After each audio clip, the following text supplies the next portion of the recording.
A reading from the Gospel of Luke. To what then will I compare the people of this generation? And what are they like?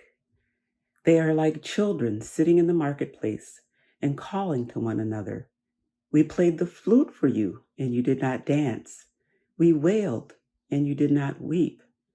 For John the Baptist has come eating no bread and drinking no wine, and you say he has a demon. The Son of Man has come eating and drinking, and you say, look, a glutton and a drunkard, a friend of tax collectors and sinners. Nevertheless, wisdom is vindicated by all her children. Have you ever had the experience of not acknowledging the truth about something because you knew that if you did, it would require a change in your behavior? And so you just sort of go along pretending like you don't recognize the truth as the truth so that you don't have to make a change. I believe that that is what is happening with the religious leaders in Jesus' day. They saw John the Baptist and what he was doing, the baptisms, all the people that came. They had to know somewhere within them that something unique, something special, something very unusual was happening. And yet they dismissed him, saying that he's an extremist. He doesn't eat bread. He doesn't drink wine. Focusing in on what they wanted to identify as his flaws, to dismiss his ministry. And so Jesus took the opposite approach. And he came in and he mixed with the people. He ate with them. He drank with them. He attended weddings. And so now they say, look, he's a drunkard. He's a glutton. He's a friend of the wrong people. He hangs out with tax collectors.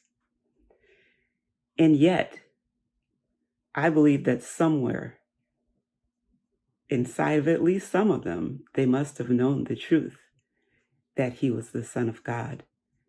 How could you be there and witness the things that he did and not know that that was the truth? And so I would imagine that probably most, if not all of us, at some point in our lives have ignored the truth for fear of having to make change in behavior.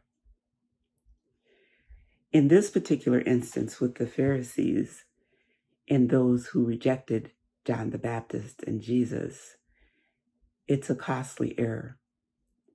It's a costly error because they found themselves on the side of the enemy instead of aligned with God's will. So I can tell you that there's been a time in my life, probably more than one, when I have recognized the truth of something that I may not have wanted to recognize as truth. But once I acknowledge to myself that it's true, whether the behavior change that needs to happen is something that I want to do or not, I always feel that once I know that it's the truth, I have to follow that truth and change that behavior. And it's too bad for the Pharisees that they didn't feel that too, because no doubt somewhere in their hearts they must have known that this man was the Son of God. And they were so stuck in their ways and so attached to their particular positions and all that came with that they refused to acknowledge that truth.